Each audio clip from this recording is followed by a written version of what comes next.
আসসালামু আলাইকুম ওয়া রাহমাতুল্লাহ। আপনাদের সাথে কথা বলছি প্রফেসর ডক্টর মোহাম্মদ মহিউদ্দিন উজ্জ্বল।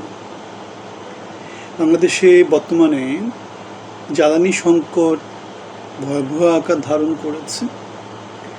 আমাদের পরিকল্পনা মন্ত্রী, অর্থমন্ত্রী, জ্বালানি মন্ত্রী সবার মুখ থেকে শোনা যাচ্ছে এই সংকটটার থেকে কালকে সকালে উত্তরণ করা সম্ভব না। তারা বলছে এটা 2029 সাল পর্যন্ত এই সংকটটা স্থায়ী সমাধান সম্ভব হবে না। এবং আমরা দেখতে পেয়েছি বাংলাদেশের নানা শিল্প কলকারখানা বন্ধ হয়ে যাচ্ছে।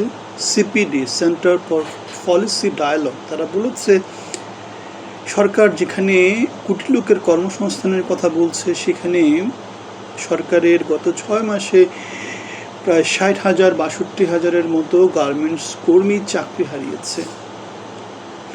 ব্যাংকে গিয়ে গ্রাহকেরা কান্নাকাটি করছে, টাকা তুলতে পারছে না, চিকিৎসার ব্যবস্থা করতে পারছে না। সুতরাং বাংলাদেশে আমরা দেখতে পাচ্ছি সংকটটা দিন থেকে দিন ভয়াবহ হচ্ছে। আর্থিক সংকট, বিদ্যুৎ সংকট, জ্বালানি সংকট, রাজনৈতিক সংকট। ইউনূসের 18 মাসের শাসন আমলে যে সংস্কারগুলা, গণভোট,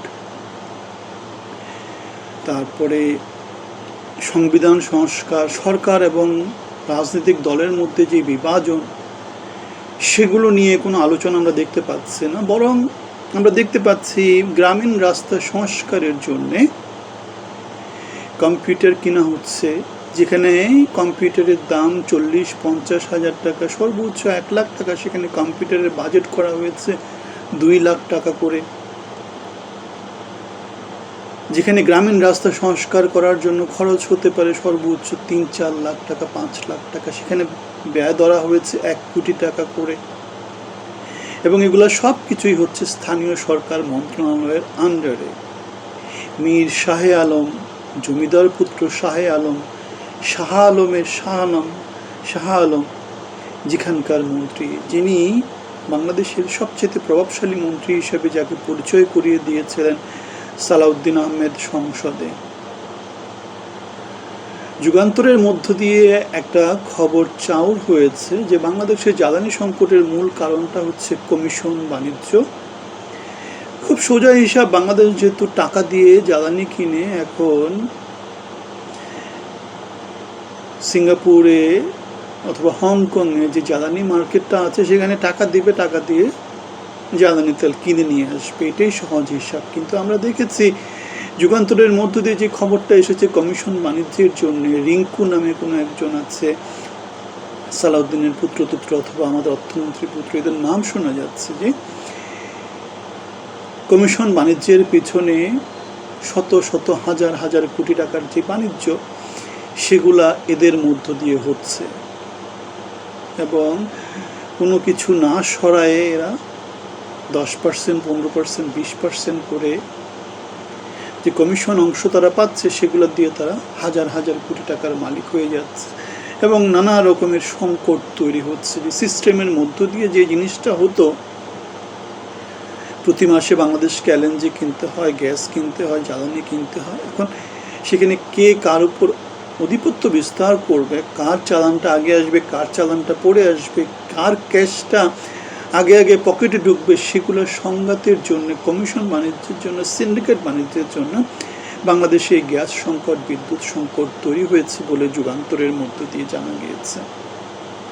সুতরাং আমরা দেখতে পাচ্ছি সংকট কতটা ভয়াবহ হবে সেটা ডিপেন্ড করছে তারেক রহমান তার সরকারে সুশাসন প্রতিষ্ঠা করতে পারেন কিনা, নাকি সেই পুরনো হাওয়া ভবন কেন্দ্রিক যেই বাণিজ্য ছিল, সে বাণিজ্যের মধ্যে তিনি ওতপ্রোতভাবে জড়িয়ে যান, শাহে আলমদের শাহনামার তিনি অংশী হন, অথবা রিঙ্কুদের কমিশনের পার্সেন্টেজের তিনি একটা ভাগীদার হন।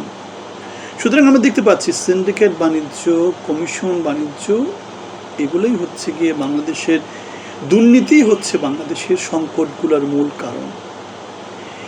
ইটের পরিবর্তে কম্পিউটার দিয়ে রাস্তা বানাচ্ছে, সেই পরিমাণ সেভাবেই বাজেট করছে, রূপপুরের বালিশকাণ্ডের মতো। রূপপুরে বালিশের কী কাজ লাগে নিউক্লিয়ার সেটা আমরা জানি না, ঠিক তেমনি রাস্তা বানাতে ইট লাগে, সেখানে কম্পিউটারের কী কাজ সেটা আমরা জানি না। সুতরাং দুর্নীতির নতুন নতুন দিগন্ত বাংলাদেশে উন্মোচিত হচ্ছে, সেটা আমরা দেখতে পাচ্ছি। লুটপাটের নতুন পঞ্জি স্কিম চালু হয়েছে, MLM, নিচে থেকে লুটপাট শুরু হবে 10 টাকা 5 টাকা করে, সেটা শতে যাবে, উপরের দিকে হাজারে যাবে, তারপরে লাখে যাবে, তারপরে কোটিতে যাবে, তারপরে যাবে হচ্ছে বিলিয়নে যাবে, তারপরে ট্রিলিয়নে যাবে। বাংলাদেশের মানুষকে নিংড়ে এরা এদের অসৎ কার্যক্রম পরিচালনা করছে। লুটপাটের নতুন দিগন্ত সূচনা হয়েছে।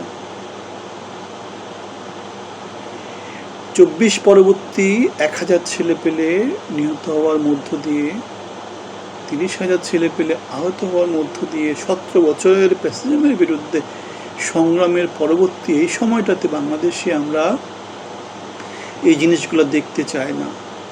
সুশাসনের জন্য বাংলাদেশের জনগণ আন্দোলন করেছে, সংগ্রাম করেছে।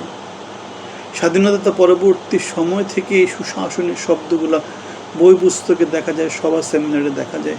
সত্যিকার সরকার যখন ক্ষমতায় আসে সেই জিনিসটা আর আমরা দেখতে পাই না। আমরা দেখতে পাই নতুন নতুন দিগন্ত উন্মোচিত হয়। তারা নতুন নতুন রকমের কিছু আবিষ্কার করে, যেটার মধ্য দিয়ে তারা কি করে বাংলাদেশের মানুষকে শোষণ করে। তেলের দাম, গ্যাসের দাম, বিদ্যুতের দাম, খাবারের দাম, সারের দাম, এগুলোর বৃদ্ধি আমাদেরকে যেটা বলে, যায় দিন ভালো আসে দিন খারাপ।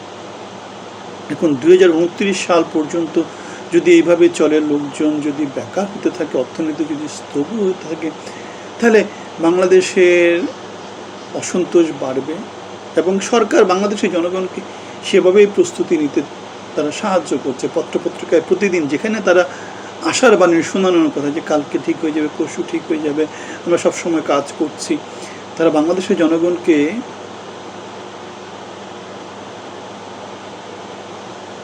খারাপ সিচুয়েশনের জন্য তৈরি করছে।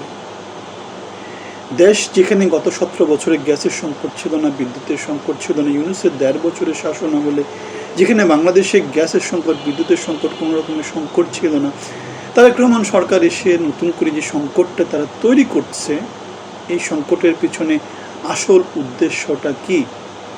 জনগণ কি সেটা বুঝতে পারছে? আপনাদের কার কি মনে হয় কী জন্যে সরকার এই সংকটটা তৈরি করছে, সেটা আমাদেরকে মন্তব্যে জানাতে পারেন। আপনাদের সবার জন্য অনেক অনেক শুভকামনা। ভালো থাকবেন। আসসালামু আলাইকুম ওয়া রাহমাতুল্লাহি ওয়া বারাকাতুহু।